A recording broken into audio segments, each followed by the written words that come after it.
l'attaque de l'aéroport international Diori Hamani et de la base aérienne 101 d'un processus que les forces néocoloniales, particulièrement les forces françaises, à travers tous leurs démembrements, les forces spéciales, les services et les forces de façon générale, sous la direction d'Emmanuel Macron.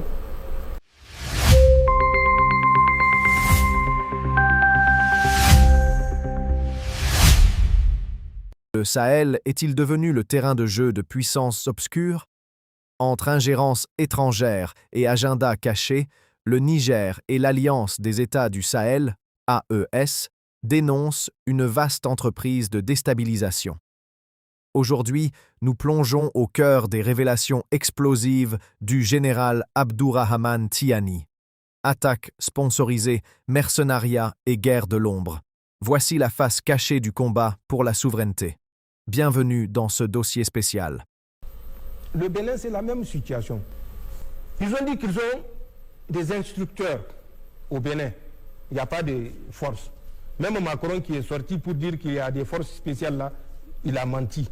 Même s'ils ne sont pas sortis pour dire qu'il a menti parce qu'ils n'ont pas le courage de le faire. Je vais vous dire le matériel de transport que les Français ont au Bénin. Ils ont 13 avions de transport stratégique, de transport tactique, de reconnaissance, de guerre électronique, de poste de commandement. Pour seulement une vingtaine d'instructeurs. 13 avions. Et j'ai dit mieux à Patrice Talon ce que je sais et ce que je tiens à lui dire. Parmi ces 13 avions, il y a 5 qui sont des Beechcraft. Il y a 2 Beechcraft King Air 350. Il y a un Beechcraft King Air 300. Il y a un Beechcraft 350. Pas King Air, Beechcraft. Il y a un Beechcraft 1900 Delta. En plus de ces 5 Beechcraft qui font de la surveillance, qui font de la guerre électronique, qui font de l'écoute, qui font du transport moyen, une quarantaine de passagers, qui font office de PC de commandement aérien.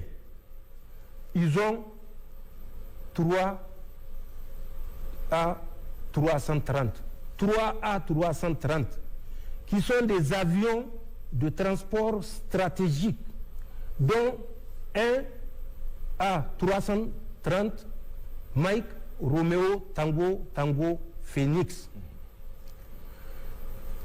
Cet avion fait non seulement du transport stratégique, mais il peut faire également l'évacuation sanitaire.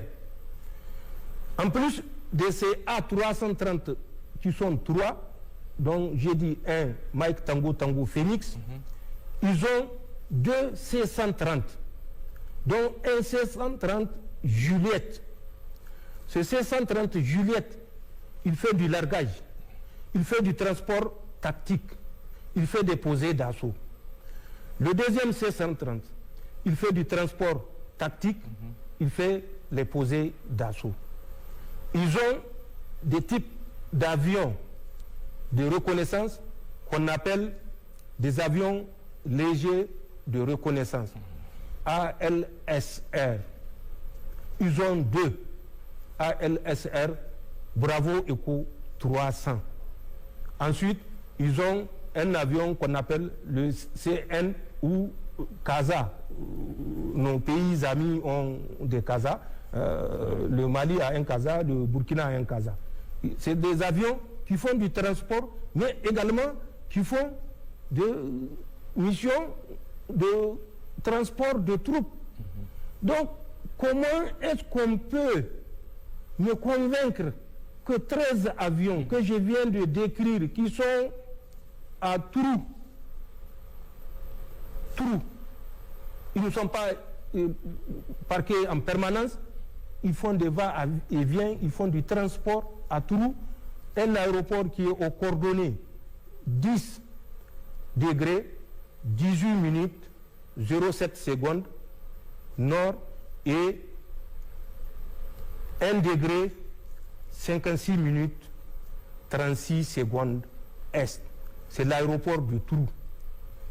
Ces avions ont une autorisation permanente de vol, survol et atterrissage. Et mieux, c'est des avions qui n'atterrissent jamais avant 1h du matin. Tous les vols se font de nuit, entre 1h et 3h du matin.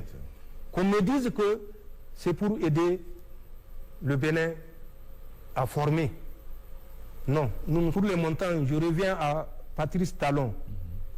Décembre 2024, il a donné 90 millions à Takubokoy. 90 millions. Décembre 2024. Je sais pourquoi il a donné les 90 millions. Mais il n'a qu'à demander à Takubokoy si l'usage qu'il a fait des 90 millions est celui que Patrice Talon lui avait demandé. Pour la Côte d'Ivoire, oui, toutes les forces refusées. Le Niger avait un détachement spécial qui était à la Rivera, qui protégeait toutes les autorités. Nous le faisons de façon impartiale. Si ce n'est pas moi, c'est ceux qui m'ont relevé, puisque c'était un séjour, nous avions fait un séjour de 8 mois, contrairement à la pratique où c'était des séjours de 6 mois.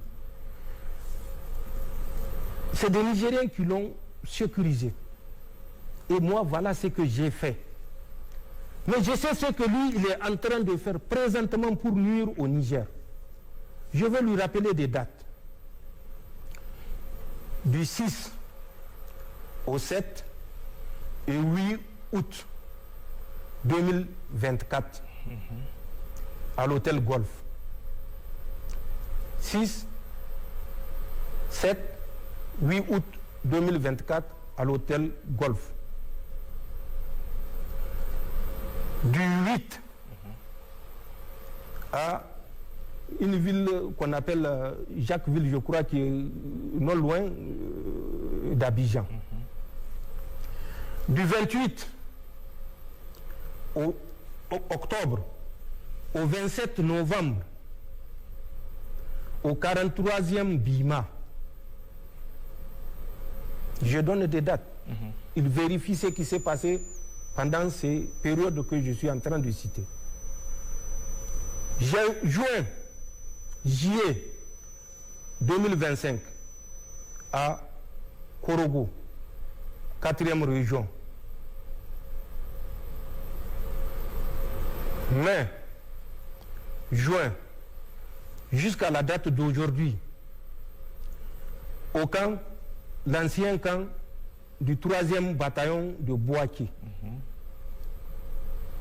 Il vérifie ce qui s'est passé et ce qui se passe. Ensuite, à Sokoura, la même période, qui est une ville non loin de Bouaké, qu'il vérifie ce qui se passe. Moi, je sais ce qui se passe. À Congo, à la frontière avec le Burkina, qu'il vérifie ce qui se passe. Moi, je sais ce qui se passe et lui, il sait ce qui se passe. Le mois de décembre, fin décembre 2025, les multiples rencontres qui ont eu lieu avec des dates, j'ai les dates. Lui-même, il a participé.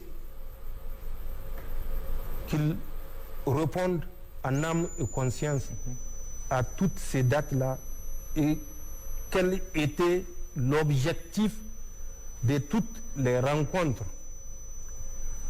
Le 16, le 17, le 18, le 19 juillet, à l'hôtel des Armées, dans le plateau, à Abidjan,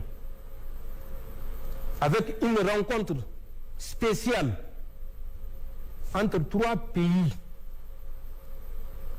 dont la France, la Côte d'Ivoire et le Bénin, le 18 juillet, en dehors des autres qui ont eu lieu 16, 17 ou bien 19. Celle du 18 juillet qui auront réuni des responsables, moi je sais qui c'est, lui il sait qui c'est. Qu'ils sortent pour dire aux Ivoiriens ce qui s'est passé. Nous avons mieux que ça et nous avons plus que ça. Nous avons le dernier financement, mais nous le gardons pour l'histoire, parce qu'il ne sert à rien que les gens pensent que c'est les preuves qui vont pousser ces gens-là à abandonner ce qu'ils sont en train de faire. Merci aux compatriotes. La lutte sera longue. Prenez la mobilisation au sérieux quand sera l'heure de sonner la mise en œuvre, que les Nigériens soient prompts, chacun en fonction de ses compétences, à appliquer les règles qui lui sont déterminées. La bataille pour la dignité est loin d'être terminée. Si ces révélations dessinent les contours d'une guerre hybride, elles montrent aussi une détermination sans faille des peuples du Sahel à rester maîtres de leur destin. Et vous, qu'en pensez-vous? Ces accusations marquent-elles une rupture définitive avec l'ancien ordre? Donnez votre avis en commentaire. N'oubliez pas de vous abonner pour ne rien manquer de l'actualité souveraine du Sahel. À bientôt.